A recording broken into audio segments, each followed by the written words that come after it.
I was wearing the necklace David gave me after our divorce, not because I missed him, because I wanted them to look at it and wonder if I still cried when I touched it. They didn't know the story behind it, but you can keep listening. They didn't ask, they whispered. She can't handle her own money, one of them said, just loud enough to pierce the clatter of cutlery and the tinkle of brunch laughter. Their voices dipped again as if shame belonged to me. It didn't, single quotes T. Laura nudged David under the table like a guilty schoolgirl tattling mid. He didn't look at me, just kept spreading butter on sourdough like it had a secret worth hiding. Maybe it did. The waiter set down my lemon ricotta pancakes. They looked like comfort. I tasted nothing. There's something about being talked about while present that feels like a surgical cut without anesthesia. Precise, sharp, intended. They didn't know I could hear. That was the mistake. Laura's laughter rang high and tinny, too rehearsed for real joy. Across from me, Jenna kept her eyes on her mimosa, swirling it like it held an escape route. I folded my napkin slowly and excused myself. Restroom. I smiled, even though my hands were trembling. Inside the stall, I didn't cry. I didn't even blink. Just sat, quietly. The toilet paper roll spun once. That was the only sound. A strange comfort, like silence had finally noticed me. When I stood up, I caught myself in the mirror, eyes older, sharper, but still mine. I smoothed my navy blazer, the one with the stitched cuffs I'd hand-fixed after my husband left. Not because it was worth saving, because I was . My phone buzzed with a calendar reminder. Bills due Friday. I dismissed it and opened my contacts, scrolled to M, tapped. Marcus Chen, estate lawyer, quiet shark, last seen burying an entire HOA dispute under one motion. Schedule meeting, I typed. Monday, 9 a.m. done. In the mirror, I held my gaze, saw the girl I'd been, the one who used to walk barefoot through the foyer of her childhood home just to feel the wood grain. She was gone. I see you now, I whispered. I didn't mean myself, I meant them. I meant every brunch guest who had smiled at my grief and passed the syrup like mercy came in glass pitchers. I meant Laura, who still wore her guilt like pearls, pretty, but strangling. And David, who forgot that I was the one who set up his first retirement account when he was still chasing paychecks like wind. Back at the table, I pulled out my chair slowly, savoring the small scrape it made against the tile. Not an accident. A note. Laura glanced at me, eyes widening for half a breath. I smiled. Everything okay? Jenna asked, her voice soft and distant, like she was afraid of where this version of me might go. I took a bite of cold pancake. Finally. Then I set down my fork, folded my hands, and looked at each of them, one by one. No anger, just knowing. They didn't speak, not one of them. And in that silence, I found something sweeter than revenge. Clarity. I picked up my purse, the one they used to call the divorce bag, and rested it on my lap like armor. Then I looked out the window. The sun had shifted, so had I. Let's show them how it's done. I whispered again, not to my reflection this time, but to the version of myself that was done shrinking. The kitchen smelled like burnt toast and betrayal. That was the funny thing about memory. It didn't wait for permission. It walked in, uninvited, dragging old debts and broken promises. I spread the printouts across the island, one sheet at a time. Dividends, index funds, quarterly performance, sterile numbers, hiding bleeding truths. Net yield, 4.2%, better than expected. Still not enough to erase what came before. My fingers hovered over a column of account balances. Then, a flicker. Tom's voice, sharp, tired.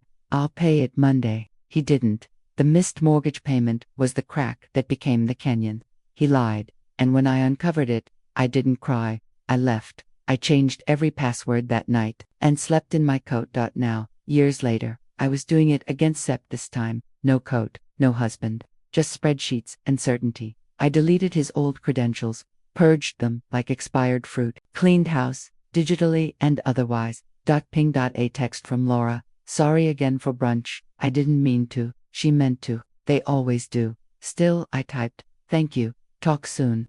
Short, sharp, final. I set down my phone beside my wedding ring, which I no longer wore but kept for reasons I hadn't fully admitted. It lay there on the counter, dull in the morning light, like a retired soldier who never got reassigned. My hand hovered over the laptop. I closed it. then reopened. The cursor blinked like a dare. I tapped through to my contacts and clicked on Marcus Chen's office. My pulse steadied. Control has a rhythm. Chen and Pierce. Good morning. This is Helen Martin. Confirming Monday at 9. Yes, Ms. Martin. We'll see you then. Perfect. I said it with the calm of someone who had learned how to build walls inside herself, load-bearing ones, decorated in granite. A soft laugh escaped me. Not joy, not humor, just release. I shut the laptop. The screen went dark. A mirror now. My face, framed by morning light, looked foreign, like someone who didn't beg for clarity, but bought it. The room fell still. No calls, no messages, no noise, just the hum of the fridge and the rustle of the pages I'd scattered like confessions. I stared at the documents, unblinking, not thinking, not reacting. Until one detail caught my eye. An old envelope from the mortgage lender, yellowing at the edges, addressed not to me. To Thomas, dated 3 months after our separation. He hadn't just missed a payment, he'd tried to refinance without telling me. I held the envelope, trembling. Then I slid it into the trash. And smiled. In the reflection on the oven door, I saw the ring again, glinting beside the spreadsheets. One past, one future. And me, in between, rewriting both. You don't walk into a law office unless something inside you has already collapsed or calcified. I wasn't broken. Not anymore. Just ... reinforced. Chen and Pierce sat like a courthouse with better lighting, all brushed steel and polished calm. I stepped through the glass doors Monday morning at 8:58, holding my purse like a verdict. Marcus Chen was already standing when the receptionist pointed me in. Navy suit, no tie. Calm, but not casual. Brunch sounds rough, he said, folding his hands as I sat across from him. It was enlightening, I replied, unclipping my folder. They think I'm weak with money. I'm about to buy the roof over their heads. He smiled like someone who'd seen women do far worse with far less. I handed him a single page, my net worth summary. He scanned, whistled softly through his nose. Do you know what you're asking for? I want to own the mortgage on my childhood home, I said, quietly. Marcus nodded and opened his laptop. The click of his keyboard echoed off the stone tabletop. He pulled up county records, eyes narrowing as he read. Still under Thomas's family name, he murmured. Property held in a joint legacy trust. You're not on it. I know. He glanced up. But I can be, I added. The air in the room thickened, not with drama, but with detail. This wasn't television. It was title work. Payoff is doable, Marcus said after a beat. Cash, no bank. But you'll need a holding. Entity, anonymous. If you want the whispers to stay whispers. They won't, I said. Not for long. He stopped typing. This won't stay quiet, Helen. The room stilled. Even the desk lamp seemed to hold its breath. I thought of the envelope in my trash. The refinance he never told me about. The Sunday brunch chatter served with citrus syrup. Then let them whisper louder, I said. Marcus leaned back, watching me like someone assessing both risk and return. He saw something in me, probably the same thing I'd finally started seeing in myself. I opened my purse, pulled out a slim leather card case, not the one I used for errands or parking meters, the one I kept for decisions. I slid a card across the table. Draft the offer. The card stopped at the edge of his laptop like a challenge. Marcus tapped it twice, then smiled. Let's make them regret brunch. In the window's reflection, my purse sat open on the chair beside me. Same bag they used to mock, the one they said held nothing but court summons and crumpled tissues. Today, it carried power and silence, and a card that would change Everett. The day I bought their home, no one offered me champagne, just rooting numbers, a notarized signature, and a wire confirmation screen that blinked, processed. Sometimes the sweetest revenge is paperwork. Marcus called it clean. No escrow, no questions, no ceremony. Just one surgical payment through a shell LLC, I named Rooted Holdings, a nod to what they once said I'd never be. Rooted. I signed the final transfer with my initials, not my name. Not out of shame, but strategy. No headlines, no gossip. Not yet. By 11:43 a.m., I owned the mortgage to the house where David grew up, where Laura lost her virginity in the guest room, where I spent holidays smiling through my teeth. Funny what money can make yours, if you're quiet enough. I closed the laptop and stared at my reflection in the dark screen. Not triumphant, not smug, just ... still. There it was again, that odd sense of emotional weightlessness that comes when the thing you've imagined actually happens. Not a bang, not a cry, just a click, and silence. At 1:06 p.m., my phone buzzed. Family chat. Laura, mortgage paid off. Did you know about this, David? David, no, what are you talking about? Laura, again, I just got the notification. It's cleared. Who paid it? 3 bubbles pulsed, then none. I didn't reply. The group thread quieted like a party when the music cuts too early. A minute later, new message, Laura private. Did you do this? I read it once, then again, and finally typed, just securing my roots. She didn't write back. I leaned against the kitchen counter, my thumb running over the ridges of my coffee mug. One of the handles was chipped, a gift from Jenna years ago. World's most stubborn woman. It read, there was something ironic about drinking tea from it the morning you become your ex-husband's silent landlord. Still, it fit. I opened the window and let in the afternoon air. Dry, cool, like a truth no one wants but can't avoid. Inside, the house was quiet. My house. I could finally call it that. No one screaming. No invisible tally of mistakes. No David slamming doors. No Tom forgetting anniversaries. No Laura arranging brunches like PR campaigns. Just me. In silence. The good kind. I stepped into the living room and stood where the old armchair used to sit. The one his mother refused to move. Even when the springs gave out. There was nothing there now. Just light pouring across the floor. Steady and soft. And me, in the center of it. Finally home. That the walls in that house knew my voice before I knew my worth. They had absorbed years of secrets, slammed doors, laughter that was too loud, and silence that lingered like fog. Now they heard me again, but this time, I wasn't asking to be seen. I was listening. The floor creaked under my boots as I walked slowly through the entryway, each step echoing like a footnote to a memory. My fingers trailed the oak banister, sanded smooth by time, but rebuilt by my father's hands the year I turned 12. He'd said, things don't hold unless you reinforce them. He was right. I paused at the landing where the sun sliced through the stained glass panel, casting colored light over the floor like spilled marbles. I used to sit there with a book, pretending the light meant something holy. Maybe it did. The hallway smelled faintly of cedar and dust, a scent I hadn't realized I missed. I opened the door to the old study, and there it was. The family portrait in its original frame. Still crooked, still too formal. Mom's smile didn't quite reach her eyes. Dad looked like he was holding his breath. And me, a girl in a blue velvet dress, hands clasped like I already knew I'd spend my life proving I deserved to be here. I wiped a thin sheet of dust from the glass. Underneath, a hairline crack had split through my father's tie. Of course it had. I didn't fix it. Instead, I lifted the photo from the wall and placed it gently on the mantel beside the laptop I'd brought. Now open and waiting. I pressed record. This house isn't just a mortgage, I said quietly, watching my own reflection in the screen. It's breath and memory and resilience. I stopped. Not because I didn't have more to say, because I wanted the silence to speak. A shadow passed the front window.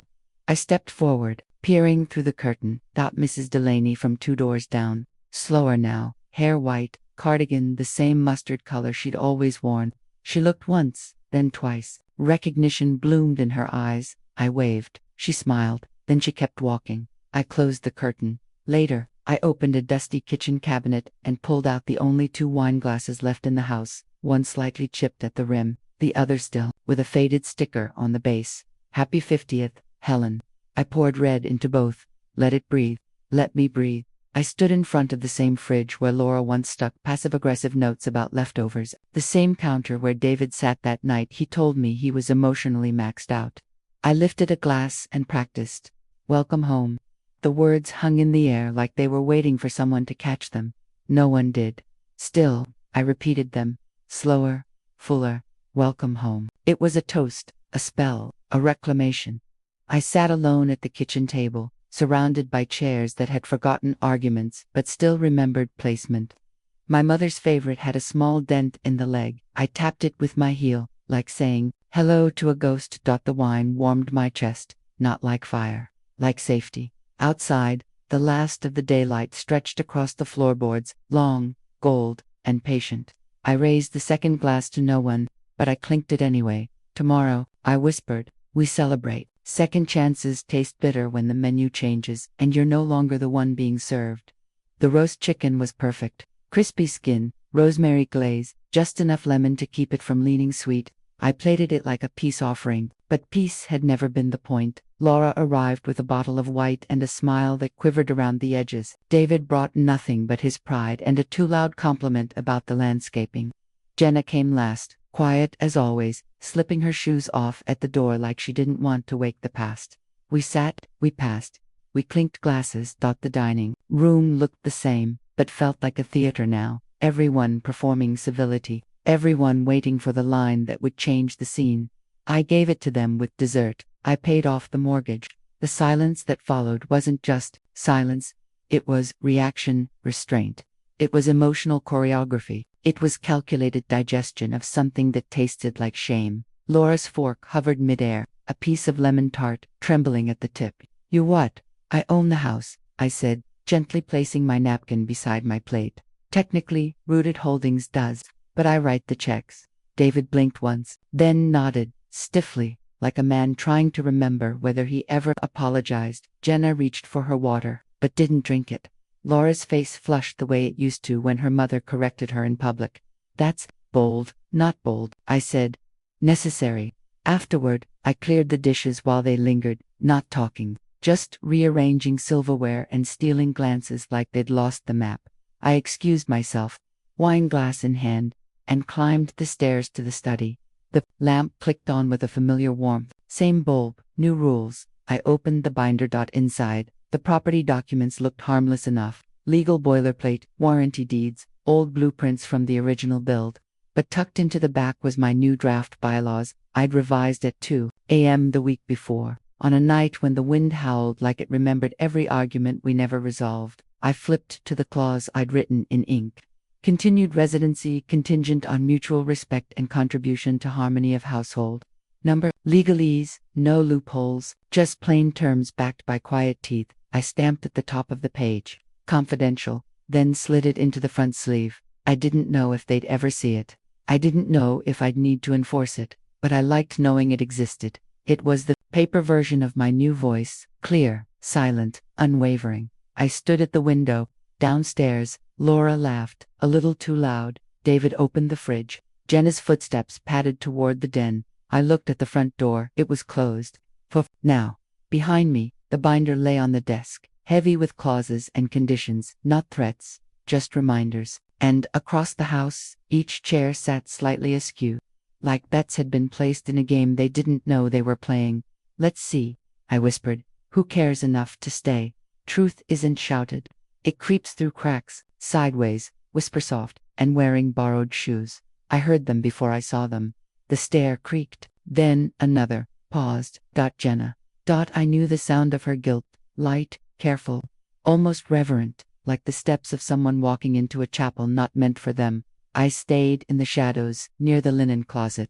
The hall dim behind the half-drawn sconce. She slipped into the study. The door didn't latch. I let her linger. Inside. The lamp cast a cone of light over the desk. I saw her fingers hover over the binder, hesitate, then open it. Her thumb flipped past the stamped insert. I'd moved it. She skimmed only the surface. Closing disclosures, payoff confirmation, transferred deed. Nothing dangerous. Just enough to tempt her into thinking she'd seen everything. Then came the sound of paper. Another set. Crisper. Claire. I hadn't even seen her arrive. But there she was, standing in the doorway behind Jenna, holding the new clause I'd drafted, still warm from the safe I'd left it in, still marked confidential in red ink. Jenna turned, froze. Claire smiled wide, slow, surgical. Looking for this, Jenna stepped forward. Too quick. Claire stepped back, too smooth. Their eyes locked like opposing jurors. One rattled, one rehearsed. I stepped forward just as Jenna reached. The paper crinkled. Claire retreated into the hallway like a dancer, the page pressed against her chest. That's proprietary, I said, calm as winter glass.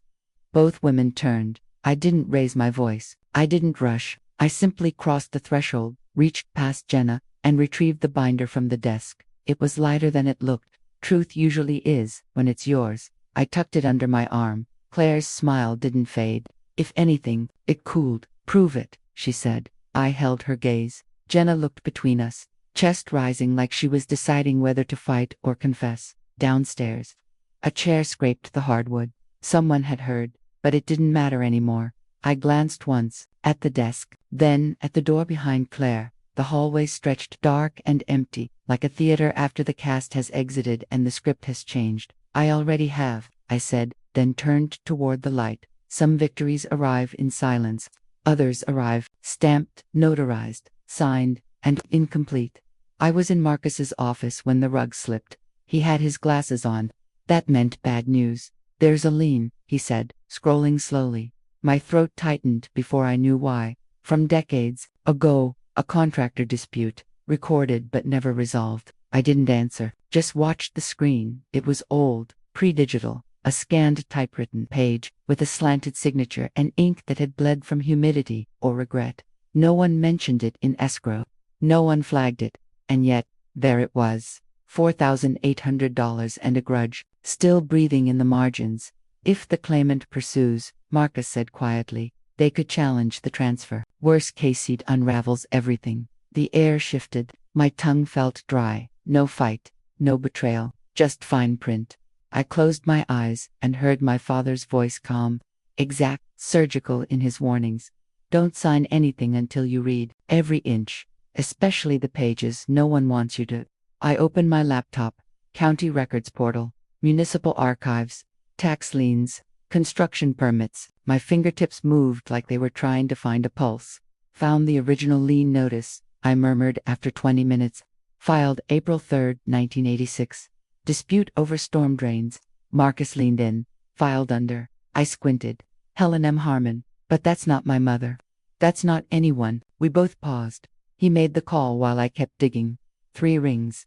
Then someone answered. Yes, Marcus said.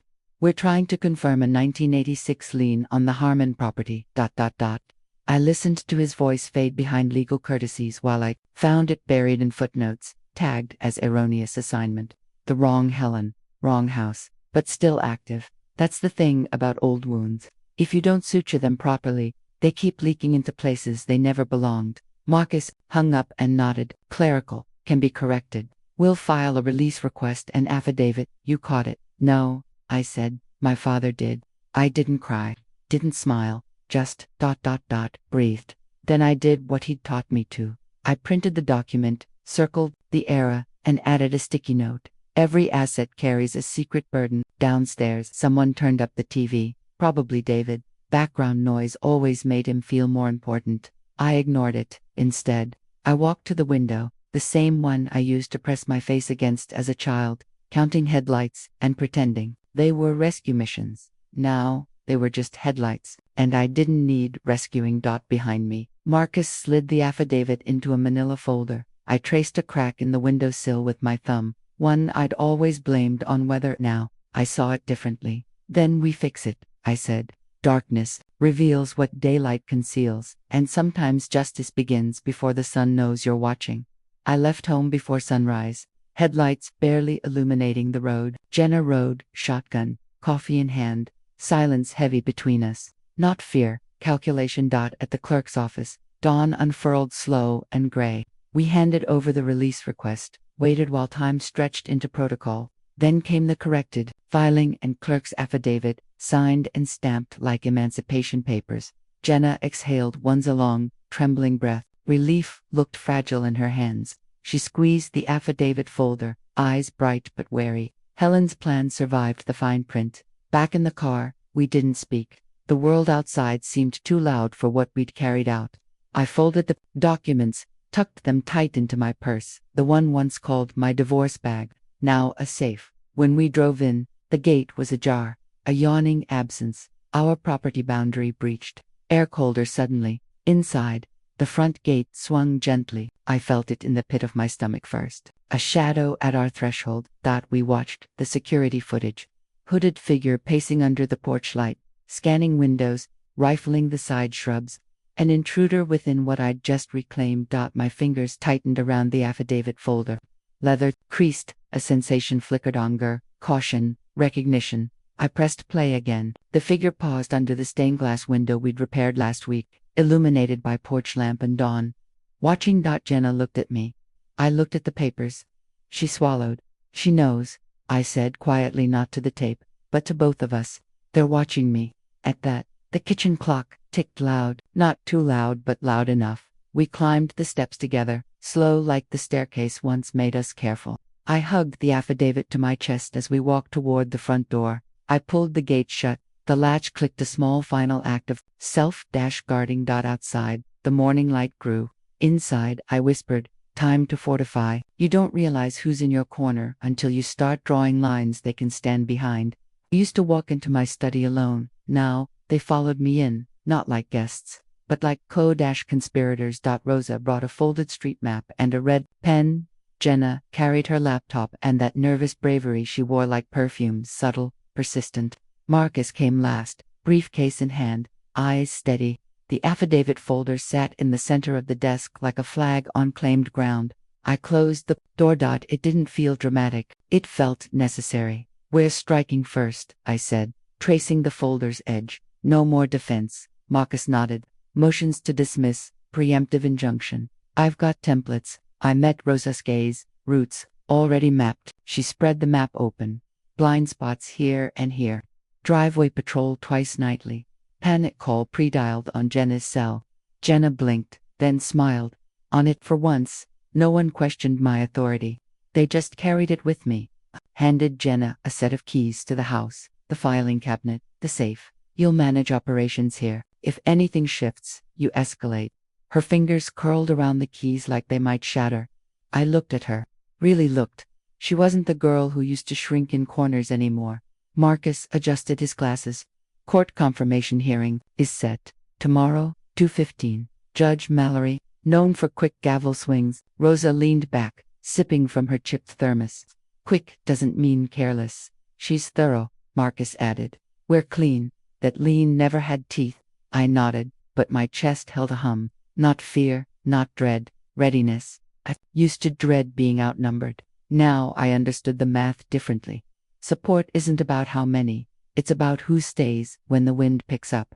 I glanced around the room. The lamp flickered softly. The study still smelled like dust and lemon oil, but something inside it had changed. Not furniture, not air, alignment. We each had a role. We each had skin in this. Even the silence felt shared. I found myself smiling, not out of relief, but recognition. This wasn't about reclaiming a deed. It was about proving I wasn't the only one willing to fight for it. After they left, I stood in front of the hallway mirror, same frame, same tarnished brass.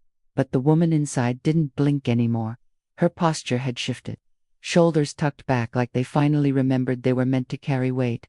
I'm not alone anymore, I whispered. Behind me, the purse sat on the entry table, same one I'd carried into the courthouse, into the lean office, into confrontation. Its zipper still stuck slightly on the left side, a flaw I'd memorized but never fixed.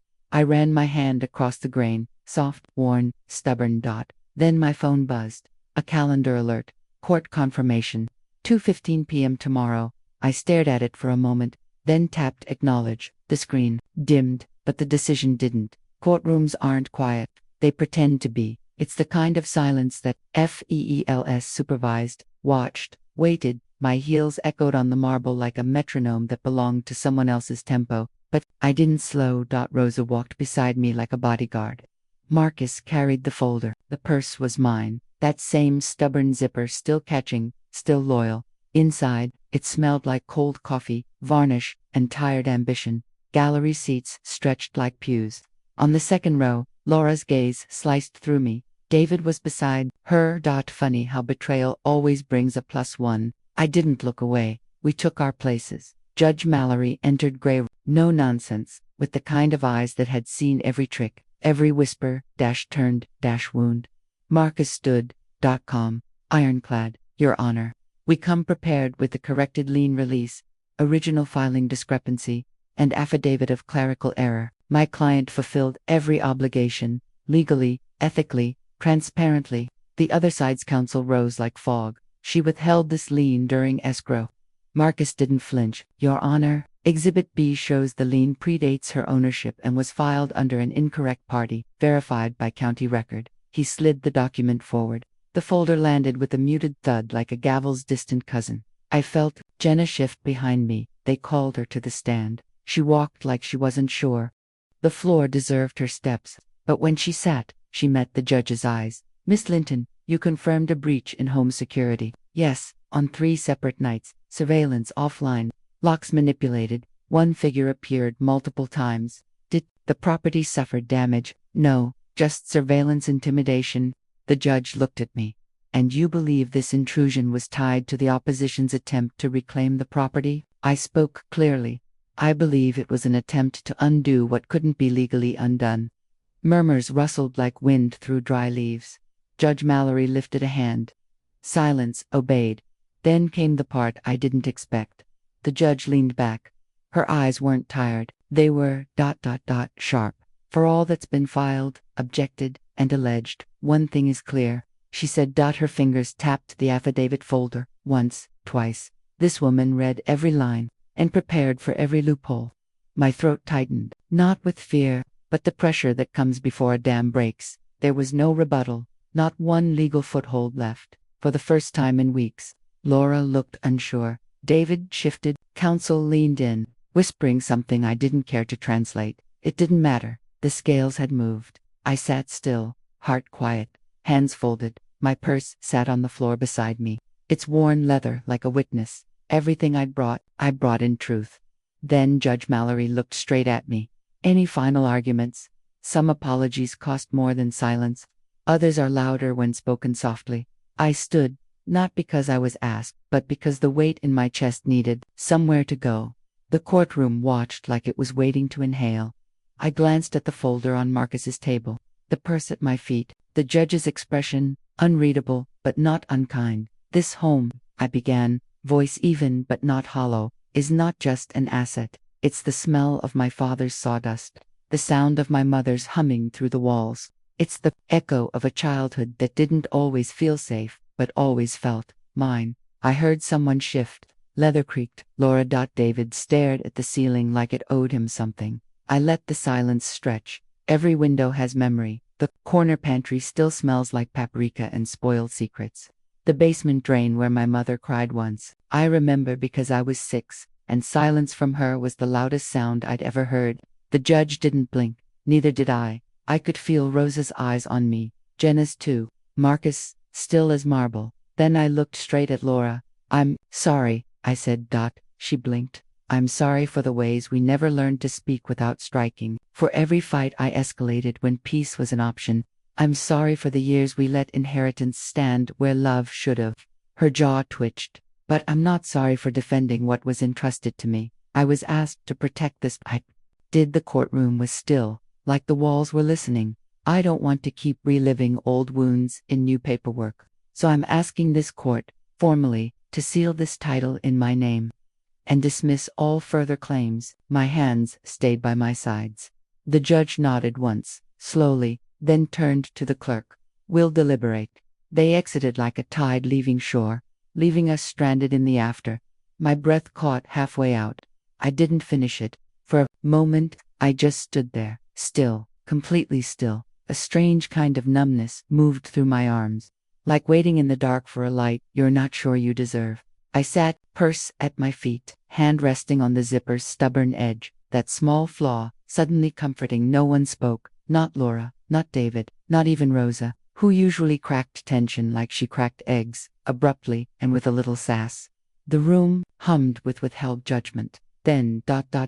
footsteps. The hallway door creaked. We turned. A clerk leaned in, breathless. We have a verdict. Justice doesn't whisper. It waits until everyone's listening. The clerk cleared her throat. Judge Mallory returned. Like thunder in soft shoes, we stood. This court has reviewed all documentation and sworn testimony, she began. Her voice cut clean through the tension. The lien is invalid. The ownership transfer stands. I exhaled. The court ratifies this home's title to Helen Gray's soul and uncontested. My name landed like a seal pressed into wax. I didn't cry. I didn't smile. Not yet.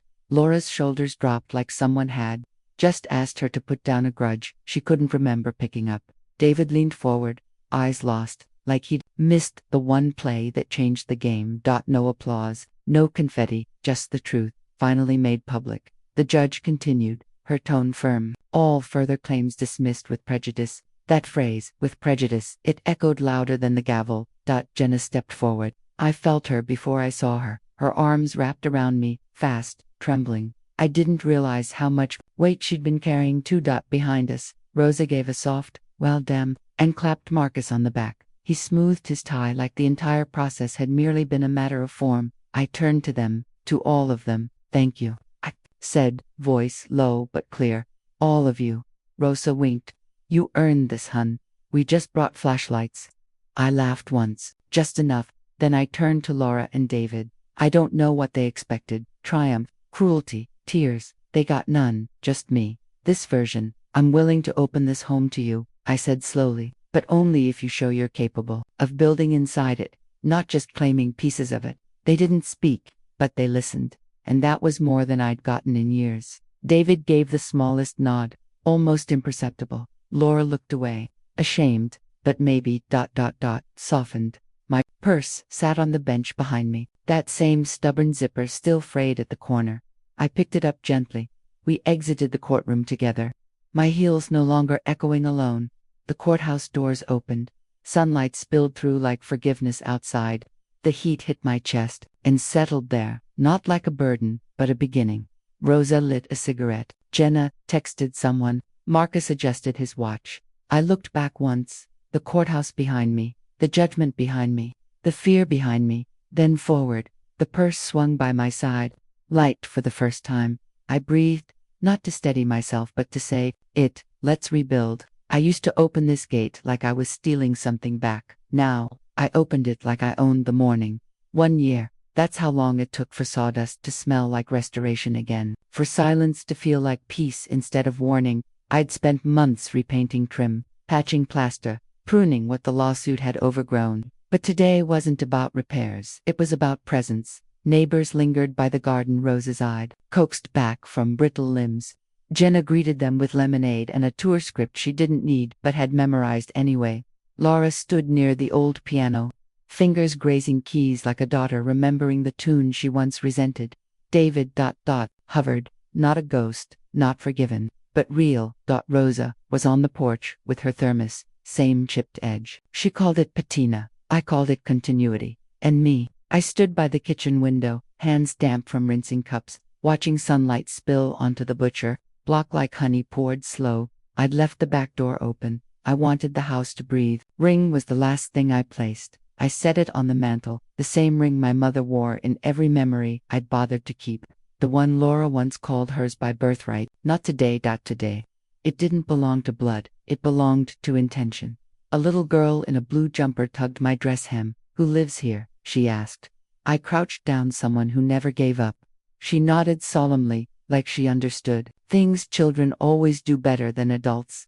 Outside, Jenna laughed too loud at something Rosa said. Marcus waved from the sidewalk. The smell of fresh bread from the buffet table floated in. Then it happened. A moment I didn't plan. I walked to the front gate, swung it shut, not hard, not final, just ... Complete. My fingers rested on the latch a second longer than needed, turned. The kitchen lights were on. The house glowed soft. And there, reflected faintly in the glass pane, was me, not haunted, not hunted, just home. Welcome home, I whispered.